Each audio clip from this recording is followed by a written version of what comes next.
8월 20일 금요일, 오늘도 행복한 하루 우리 주님과 교제하고 또 하나님 나라의 삶을 살아가는 우리 모두가 되시기를 주님의 이름으로 축복합니다. 오늘 주신 말씀은 고린도전서 12장 12절 하반부입니다.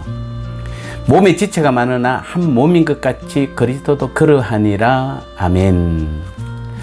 자, 오늘 여기서는 우리가 교회에서 우리의 역할이 무엇인지에 대해서 지금 심각하게 중요하게 다루고 있습니다. 사랑하는 성도 여러분, 여러분은 교회에서 지금 어떤 역할을 하고 계십니까?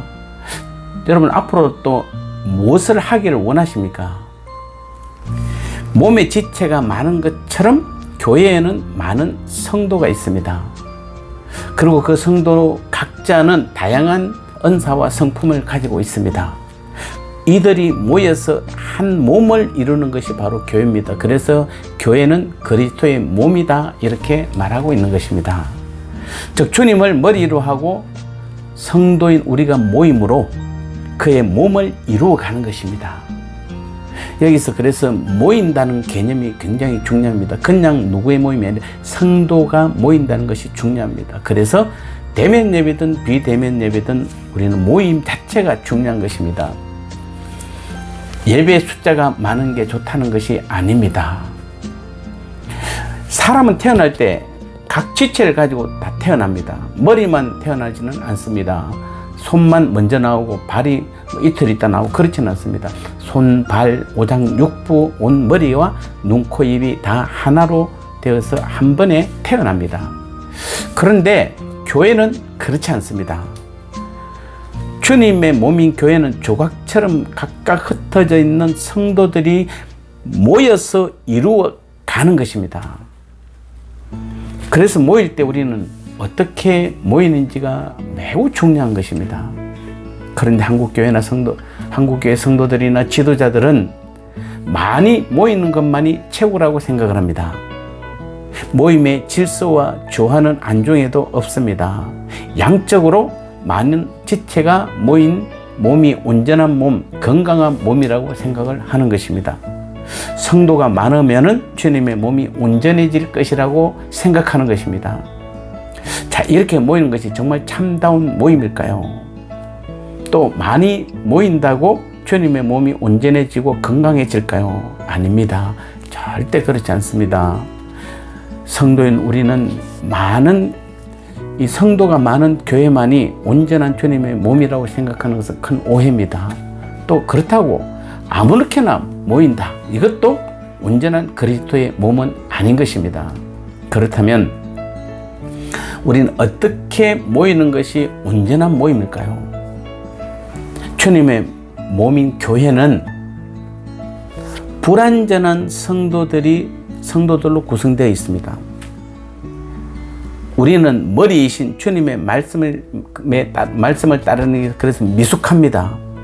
이러한 사람들의 모임을 어찌 완전하다 할 수 있겠습니까? 출발은 불완전할 수밖에 그래서 없는 것입니다.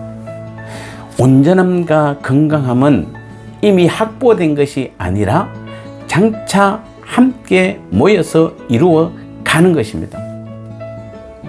그렇다면 어떻게 불완전한 몸이 자라 건강한 몸, 완전한 몸이 될 수 있습니까? 그 정답은 예배소서 4장 16절에 명쾌하게 그 답을 말씀하고 있습니다. 한번 볼까요? 그에게서 온몸이 각 마디를 통하여 도움을 받음으로 연결되고 결합되어 각 지체의 분량대로 역사하여 그 몸을 자라게 하며 사랑 안에서 서로 세우느니라. 아멘. 그렇습니다. 각 성도끼리 서로 연결되고 결합함으로 온전한 주님의 몸을 이루어 가는 것입니다. 주님의 이름으로 모였다면 그래서 2명이든 100만 명이든 주님의 몸인 것입니다. 수가 온전함을 결정한 것이 아니라 성도 서로 간에 연합이 있느냐, 한 몸을 이루어가고 있느냐가 중요한 것입니다. 연합을 추구하지 않는 교회는, 즉 서로가 부족한 사람 또는 좀 더 나은 사람들끼리 모여서 하나의 어떤 완전한 몸을 이루어가지 않는 그런 교회는 절대 온전한 그리스도의 몸을 이룰 수 없는 것입니다. 성도 간의 연합이 바로 주님의 몸을 온전하고 건강하게 만드는 것입니다. 그래서 우리는 다시 한번 교회는 부족한 사람들끼리 모여서 출발은 불완전하고 미숙하지만은 부족한 사람들끼리 서로의 부족을 채워주면서 머리이신 주님을 머리로 하고 우리 몸은 각 지체로서의 역할을 감당할 때에 서로의 부족을 채워주는 것입니다. 눈의 역할을 하는 사람은 잘 봐야 되는 것입니다. 그분 잘 볼 줄 아는 사람입니다. 냄새를 잘 맡는 사람도 있습니다. 잘 먹는 사람도 있습니다. 부지런하게 움직이는 사람도 있습니다. 이렇게 손재주가 많은 사람도 있습니다. 어떤 사람은 심장이 건강한 사람이 있고 어떤 사람은 간이 튼튼한 사람도 있습니다.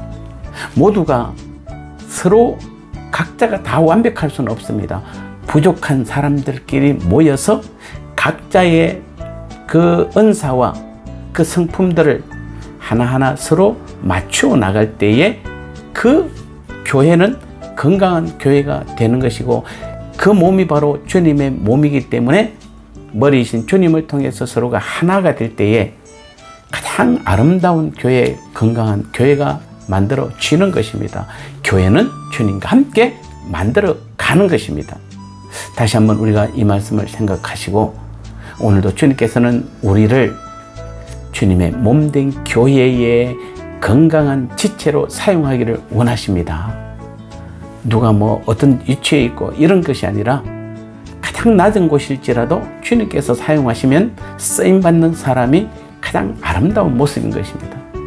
다시 한번 우리는 이 앞으로도 우리가 주님의 몸된 교회를 위해서 어떻게 사용될지에 대해서 고민하고 그 일에 귀하게 쓰임받을 때에 우리 교회 주님의 몸인 우리 교회도 든든히 서가고 우리 각자도 건강해질 수 있는 것입니다. 제가 건강합니다 라는 말에는 코는 삐뚤어지고 입은 말라있고 냄새도 잘 못 맡고 잘 듣지도 못하는데 몸만 건강하면 건강한 것입니까? 아닙니다. 제가 건강하다는 말에는 눈, 코, 입도 정상이고 또 잘 걸어 다니고 또 많은 손으로 많은 일들을 하고 오장육부가 튼튼한 것입니다. 그래야 그 사람은 건강하다고 말하는 것입니다. 우리 각자가 자기의 맡은 일에 최선을 다할 때에 우리 교회는 건강한 교회, 주님의 몸을 이루어가는 아름다운 교회가 될 줄 믿습니다. 우리 각자가 이 일에 귀하게 쓰임받음으로 아름다운 주님의 교회를 이루어가는 우리 모두가 되시기를 주님의 이름으로 축복합니다.